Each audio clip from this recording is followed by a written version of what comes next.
Stay tuned to the end for the instructor's summary and thoughts. We're gonna install our intake manifold, and we've went ahead and cleaned these surfaces up really good, and we've got our multiple pieces here. So this is our manifold. We have to think of this as it's on the vehicle. So this goes to the front cylinder and this goes to the rear cylinder. With that in mind, you're going to see here that on these on this manifold, do you see where there's an F? Yep. So that's your front manifold there. So what we're going to do is we're going to take and set this like so, and we're going to take a new seal. We're going to take our seal and just put a little bit of grease on there so that it'll be able to move around and not tear. And then you take your seal and you just slide it around here, and as we tighten this up, you'll see what's going to happen is it's a compression fitting that's going to go against the cylinder head, and it's obviously going to seal between the face of the head, because this will get somewhere along here, and then that cone shape is going to seal this manifold flange to the manifold, giving us a real nice seal. But there's a couple steps we need to do to be successful on that. So let me go ahead and do the other side real quick.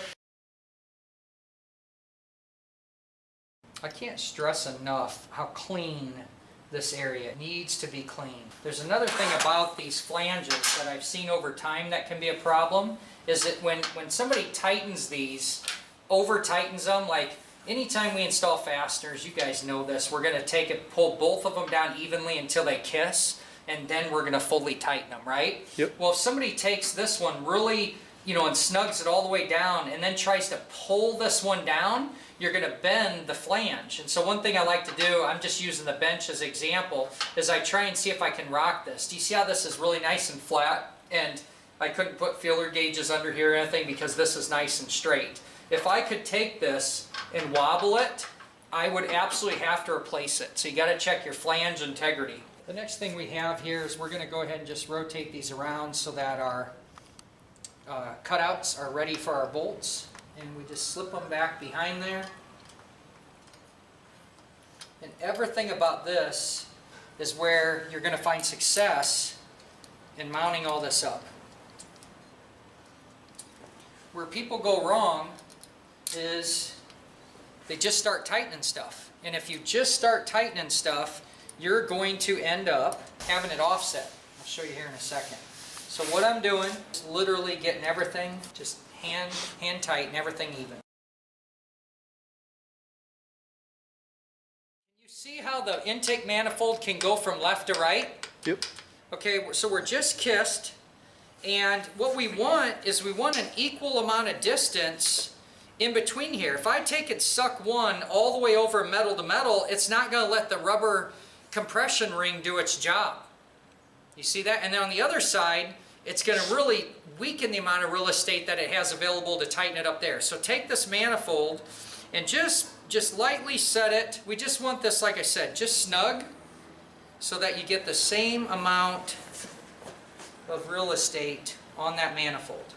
All right, now here's where people get into trouble again too, is they think they can tighten that. You cannot tighten it. What you need to do at this point is you need to build up your carburetor.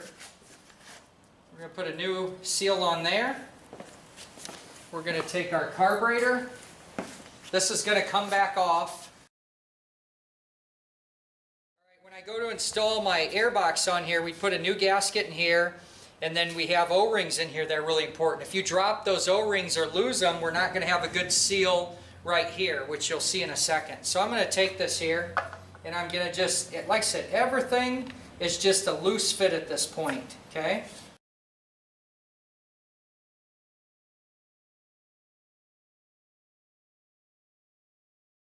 Now what we're going to try and do, you can let go, okay, is I'm going to go ahead and just work on threading these in, making sure that that O-ring doesn't slide out of place.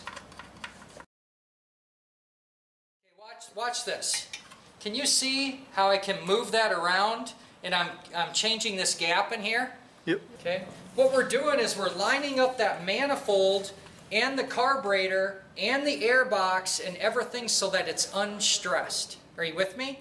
Because if I go ahead and tighten these down and pull this gap and suck the carburetor all the way into that spigot, that's going to set this manifold it's going to set the manifold right in the middle of the engine. Okay, so I'm going to have real equal distance because this is all machined and engineered so that this carburetor and all this fits right in the middle, right?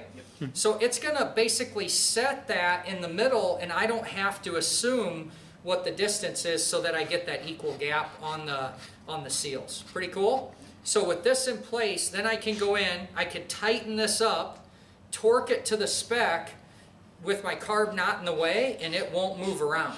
I'm going to get it pretty snug and pretty close. It's like an 8 to 12 foot-pound. It's going to be pretty dang close to that just by me doing it by hand, but I'll go ahead and model that right now. Got a couple different tools here that we can use, and you can really see how nice and even the manifold gaps are here, okay?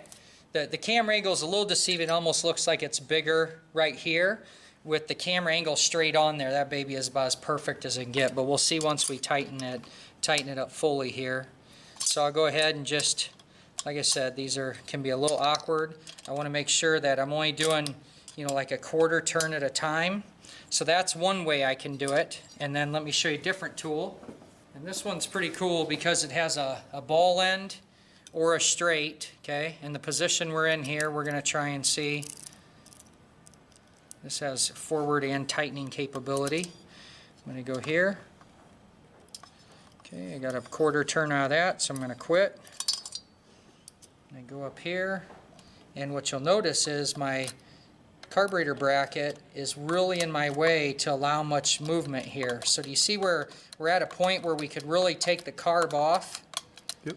Okay, I got quite a bit of movement out of that one. Another option, this is where having lots of tools come in handy. You can see here, I've got a ball end on an Allen on a 3/8 drive. I go here, and then I can go ahead and get it tight there.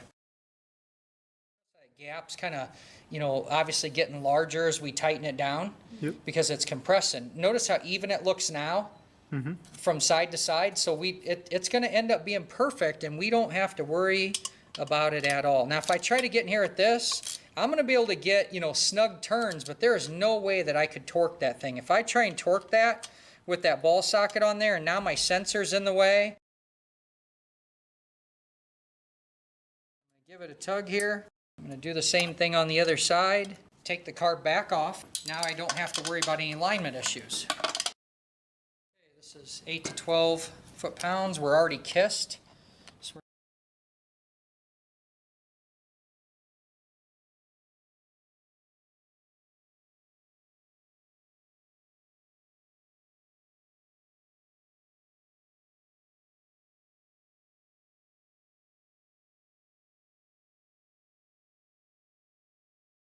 we're going to do 120 to 144.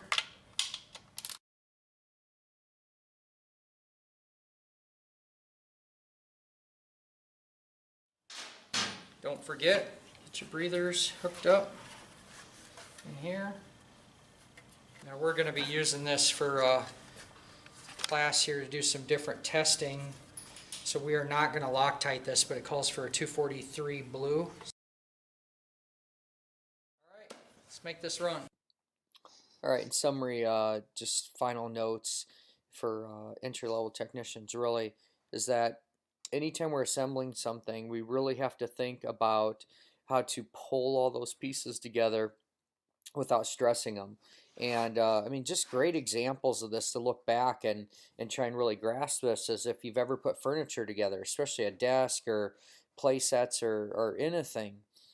If you ever, you know, took and pulled fasteners all the way tight, you realize that by the time you got to the other ones, on the other side, you really had to stress that piece to align that bar, that bracket, or that shelf or whatnot, and it was difficult and it was trouble, and you either loosened the other side or you fought it like crazy until you got it to go. Well, let's think about how we can be mechanics and we can just pull everything together nice and easy, not stressful, kiss everything, unstressed, and then be able to pull it to that final torque that they know is going to give us a lot of miles. It's going to be able to handle the vibrations, handle the loads, and make for happy miles. So I just want to say keep on wrenching, and I hope you enjoyed this. If you did, subscribe to the channel below and leave comments. Make it great.